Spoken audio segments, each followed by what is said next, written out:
À Rueil-Malmaison se déroule la première édition d'un tournoi de football féminin, Cœur de championne, qui associe compétition sportive et prévention numérique. Organisé par la Fédération française de football et Orange, il réunit 8 équipes de jeunes filles âgées de 10 à 11 ans, venues de toute l'Île-de-France, dont une équipe de Seine-Saint-Denis. Sur le terrain, Nicolas Bargiban, responsable de la section féminine de l'AF Garenne-Colombes et un des organisateurs du tournoi, coordonne la journée.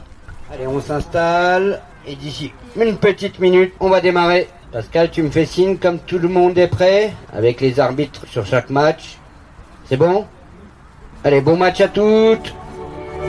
Le tournoi a un sens bien important, c'est surtout pour défendre tous ces problèmes qu'il y a autour du football et sur pas que le football, mais ces dangers du numérique qui est pleinement engagé Orange. Et on a voulu associer la partie tournoi compétition, même si le maître d'ordre de ce jour-là, c'est pas la compétition, c'est vraiment tout ce qu'il y a autour et l'engagement qui est mis. Le but, c'est d'avoir une continuité, un vrai sens à ce tournoi-là. On oublie souvent les valeurs du sport parce qu'on les associe pas assez à tout ce qu'il y a autour. Le foot amateur, ça reste associatif et le maître mot le plus important, c'est la notion de plaisir. Et aujourd'hui, les filles, elles prennent beaucoup de plaisir à faire ce qu'elles sont en train de faire et c'est la preuve que le football donne énormément de plaisir et d'engagement.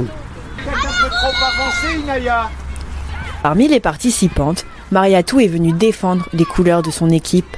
Ici, je viens pour jouer au foot et pour montrer que les filles sont fortes au foot et c'est pas que les garçons qui ont le droit de jouer au foot. Ce sont des jeunes filles qui n'ont jamais l'occasion de pratiquer rien qu'entre elles et rien que pour elles. Et c'est vrai qu'on a besoin aussi de leur montrer qu'elles ont toute leur place, qu'elles peuvent découvrir l'activité physique et surtout avoir l'esprit compétitif. Pour Evelyne Seriégi, présidente du comité régional olympique et sportif d'Île-de-France, cette journée répond à plusieurs enjeux. Je crois que c'est aussi un changement de relations entre des jeunes qui sont actuellement beaucoup sur les écrans. Et je pense que les relations humaines sont très importantes pour pouvoir se construire quand on a 10, 12 ans. Je crois que c'est important d'avoir cette construction et j'ai vu que dans cette matinée, il y avait beaucoup de joie.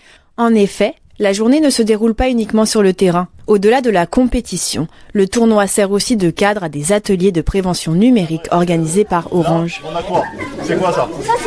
Ça c'est Facebook. Déjà, Facebook pour... Maintenant, on a quoi ? Ça c'est quoi ? 2 jeux pédagogiques ont été choisis pour cette journée. Teddy Marmot, ambassadeur digital pour Orange, nous les présente.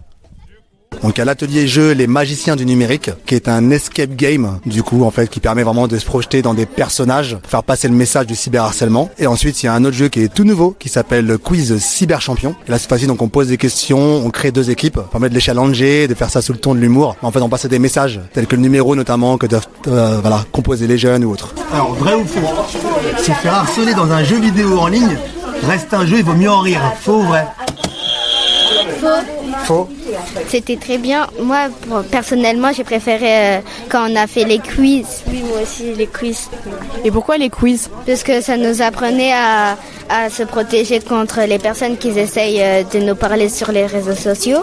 Et après que sur les réseaux sociaux, il y avait des personnes qui pouvaient utiliser l'IA pour nous tromper. C'est-à-dire que quand il y avait des informations, ça pouvait être faux ou vrai. Et moi, j'ai appris que le numéro du harcèlement, c'était le 30-18. Bravo les filles. On est content ou pas ? J'entends rien, on est content ou pas ? Oui ! J'entends toujours rien, est-ce qu'on est content ? Oui !